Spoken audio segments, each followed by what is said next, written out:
Hello friends, how you all. मैं अधिवक्ता शिवशंकर मिश्रा आप लोगों का लीगल दर्पण चैनल में स्वागत करता हूं।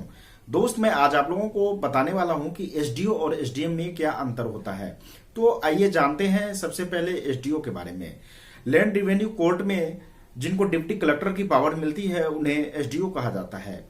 एसडीओ एक अपीलीय अधिकारी यानी रिवेन्यू ऑफिसर होता है। एसडीओ का पूरा full form sub divisional officer होता है। इस प्रकार से यह उपखंड का प्रभारी होता है। अब आइए जानते हैं कि उपखंड क्या होता है।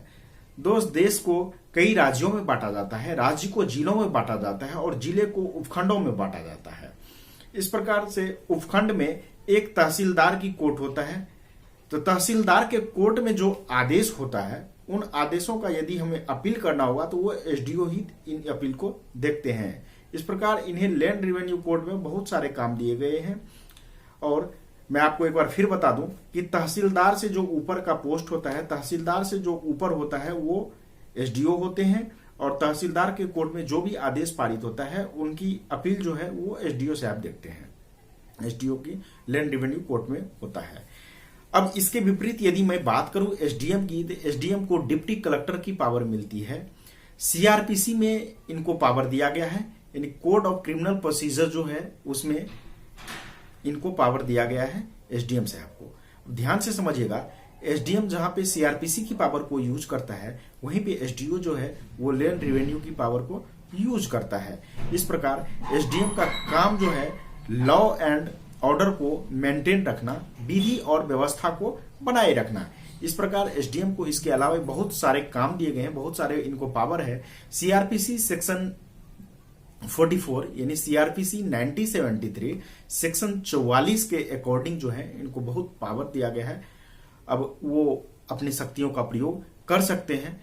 जो जिस ज्यूरिडिक्शन में वो काम कर रहे हैं, जिस ज्यूरिडिक्शन में वो एज ए एसडीएम पोस्टेड है, उस ज्यूरिडिक्शन में वो किसी भी आपराधिक व्यक्ति को वो गिरफ्तार कर सकते हैं। उनको सीआरपीसी सेक्शन 40 यानी सीआरपीसी 1973 सेक्शन 44 के अनुसार जो है उनको ये पावर दिया गया है कि जिस ज्यूरिडिक्शन में वो एज एसडीएम काम करते हैं उस ज्यूरिडिक्शन में यदि कोई भी व्यक्ति ऐसा है जो कि आपराधिक है, उनको लग रहा है कि ये आपराधिक तत्व वाला व्यक्ति है, वो इसने अपराध किया है, तो उन्हें वो कभी भी गिरफ्तार करवा सकते हैं।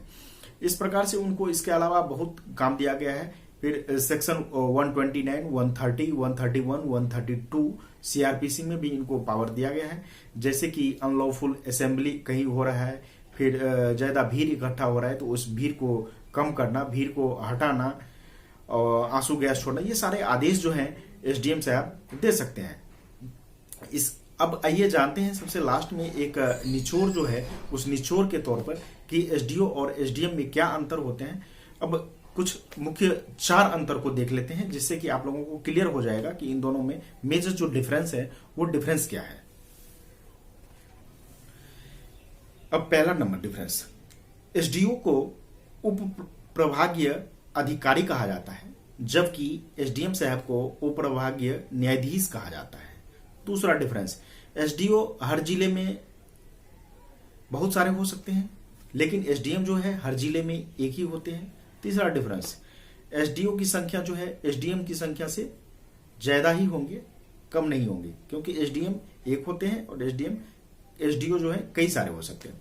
चौथा डिफरेंस है, एसडीओ केवल अपने डिपार्टमेंट की व्यवस्था की जिम्मेदारी करता है जबकि एसडीएम साहब जो है पूरे जिले में लॉ एंड ऑर्डर को मेंटेन करना उनका काम है, विधि और व्यवस्था को बनाए रखना उनका काम है।